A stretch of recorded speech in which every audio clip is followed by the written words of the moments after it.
Sawadee krap, I'm JP Mestanza, and it's Tuesday, June 18th. You're watching Phuket Extra, brought to you by PVCPhuket.com. It's rainy season here in Phuket, and the deluge overnight caused floods across many parts of the island, with several roads inundated by water, causing traffic disruptions. Floodwaters covered the road surface this morning after heavy rain near the Phuket airport. The flooding was especially bad on the road in front of the Talang Technical College, connecting Tepkrasatri Road to the Phuket International Airport. Police say that one woman driving to the airport for work was trapped in her car due to the rising waters, and it was stuck in the middle of the flooded road. Phuket Kusodon Foundation responders, they arrived and rendered assistance to the woman. The affected section of the road was closed by police temporarily this morning to prevent accidents. The flooding did subside much later in the morning, and normal traffic resumed. Minor flooding was also reported across the island, causing traffic delays during the morning rush hour, according to authorities. For more, visit thephuketnews.com.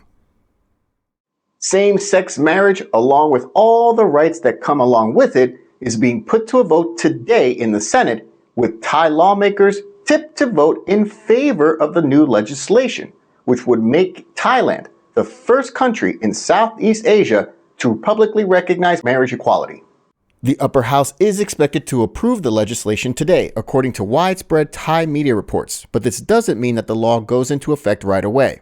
The law would only become official once it's published in the Royal Gazette, expected 120 days from today's vote, if approved. The new legislation, which is a composite of several different proposals from various political factions throughout the past few years, simply changes references in the law from men, women, husbands, and wives to gender-neutral terms, thereby allowing same-sex couples the same rights as heterosexual couples, from adoption rights to inheritance and more.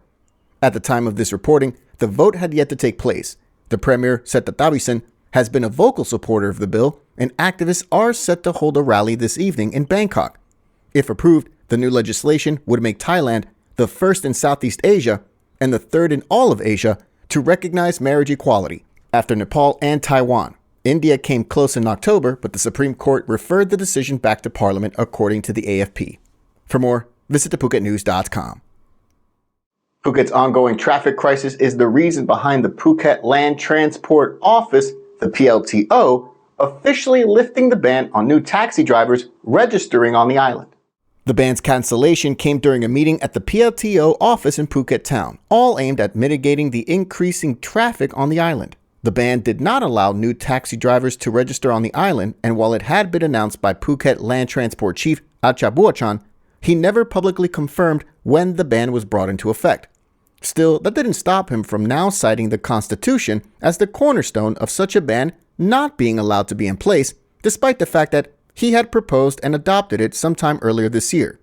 Also, the ban was lifted after land transport officials on the island met with the first Deputy Speaker of the House of Representatives in Bangkok, Padibat Suntipada, who stated that he's been receiving multiple complaints of the traffic issues from Phuket.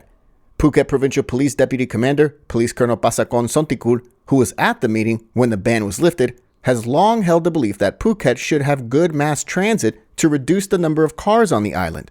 He explains that during the tourism high season, some 49,000 vehicles traverse Tepkrasatri Road each day, the island's biggest road. That number falls to 10,000 vehicles at other times, but is still considered congested. In addition, officials during the meeting stated that there will be new temporary bus routes to help reduce traffic congestion during construction of the planned Heroines Monument underpass. For more, visit thephuketnews.com.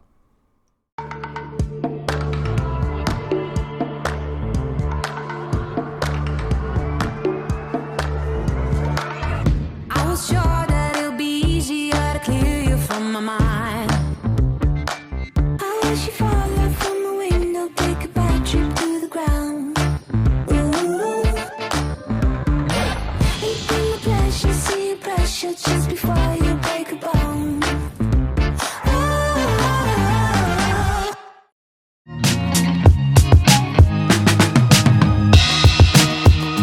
Don't miss Architect and Hotel X 27 to 30 June.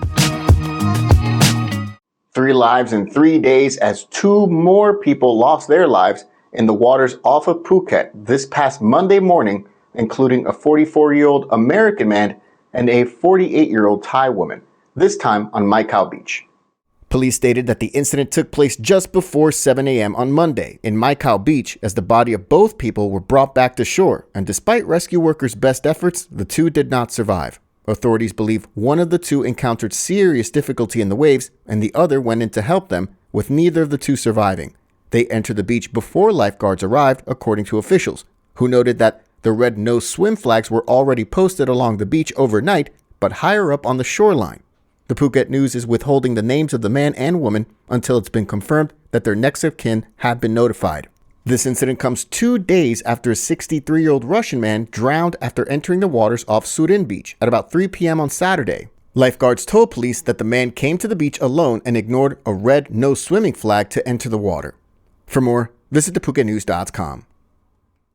It's a big day for Thai politics as the Constitutional Court and the Criminal Court they made several rulings today related to ex-Premier Thaksin Shinawatra, current Prime Minister Srettha Thavisin, and the opposition Move Forward Party that had actually won the most votes in last year's election. Starting off with Thaksin Shinawatra, as the 74-year-old faces accusations of defaming the monarchy during an interview he had back in 2015 with a South Korean newspaper. In that interview, he claimed that privy councillors, the appointed advisors to the monarchy of Thailand, had supported the 2014 military that ousted the government of his younger sister, Yingluck Shinawatra. The original date of his indictment was postponed until today, and this morning, he was taken to the criminal court for arraignment on his lèse-majesté case, where he denied all charges against him. He was then ordered to surrender his passport and prohibited from leaving the country. The court did grant Thaksin bail after he posted 500,000 baht bond. The lèse-majesté law carries a maximum jail sentence of up to 15 years for each perceived royal insult.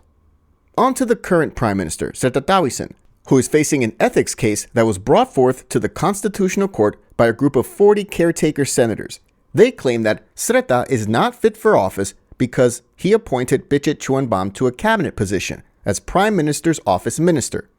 Pichit, however, served jail time on attempted bribery charges related to Thaksin Shinawatra's case in 2018, in which Pichit, who served as Thaksin's lawyer during the land purchase case, handed Supreme Court officials a lunchbox that contained 2 million baht. Pichit was appointed to the cabinet position in May but resigned within weeks. Still, a group of senators petitioned the Constitutional Court to remove Srettha from office for violating the Constitution by appointing a criminal to the cabinet. Today, the Constitutional Court decided it needs more evidence to make a ruling, and the next hearing will take place on July 10th.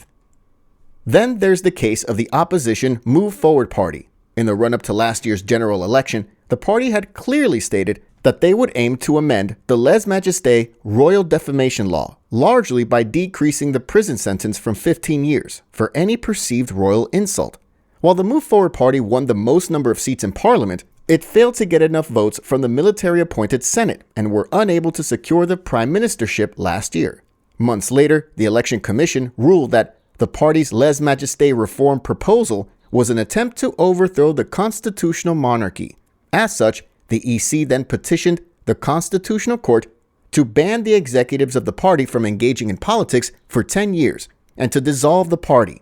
The Move Forward Party denies any wrongdoing and have dropped plans to reform the law. Today, the Constitutional Court set the date for the first hearing on the party's dissolution case for July 3rd.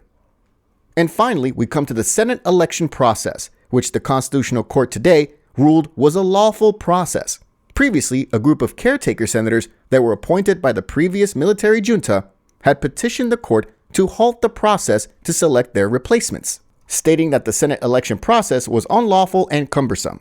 The Senate selection process is three-tiered. And while there have been questions from other politicians about whether the process was simple glad-handing and stacked with supporters of certain political parties, the court today ruled that it is constitutional and lawful. For more, visit the link in the description. Thanks for joining us here today on Phuket Xtra, brought to you by pbcphuket.com. We'll see you again tomorrow. Until then, stay classy, Phuket. Phuket's rapid modernization has made it one of the world's premier holiday destinations. Investors can still buy quality condominiums for as low as $75,000 and luxury properties can go all the way up to 20 million. Condominiums in Phuket are a safe, secure bricks and mortar investment offering foreigners freehold ownership. Call or email Thai Residential, Phuket's #1 trusted real estate advisor, to find your perfect Phuket property.